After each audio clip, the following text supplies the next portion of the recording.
Mga residente ng Barangay Paliparan 3 sa Dasmariñas nangangamba sa kabilang demolition sa mga kabahayang malapit sa properties ng pamilya Villar. Nagpaskil na kanilang mga panawagan ang mga kabahayang ito na sa pilitang pinapaalis ngayon at sila ay naninirahan sa Barangay Paliparan 3, Dasmariñas, Cavite. Ito ay karugtong at kadikit ng lupang pagmamayari rin ng pamilya Villar na malapit sa Island Park Subdivision. Ang mga nakatira daw dito ay nasa 30 years na rin, and sa panayam din ng isang news outlet ay sinabi nila na sila ay pinapaalis na at pinutulan ng Meralco ng kuryente kahit bayad daw sila at walang balanse.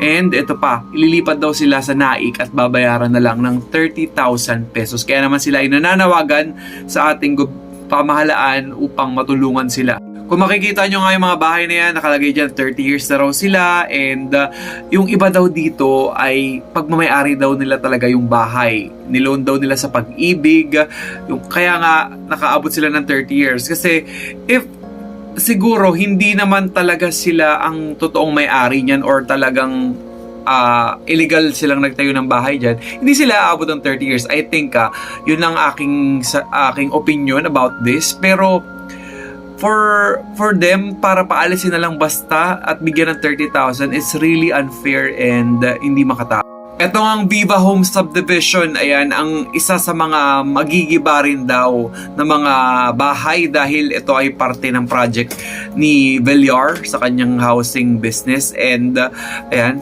nakalagay dito, Save Viva Homes, Protect Viva Homes, Justisya para sa mga taga Viva Homes, Stop Demolition. And eto lang, I hope sana ang gobyerno rin ay magsalita about this.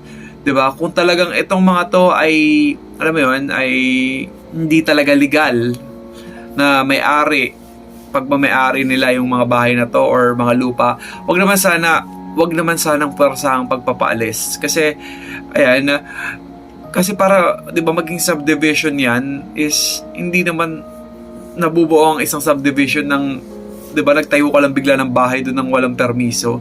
I think ayan, meron talagang dapat talaga ditong managot. Kasi yung mga yan, imagine niyo 30 years, 'di ba? Kung yan ay illegal, I think hindi abot ng 30 years yan. 'Di ba?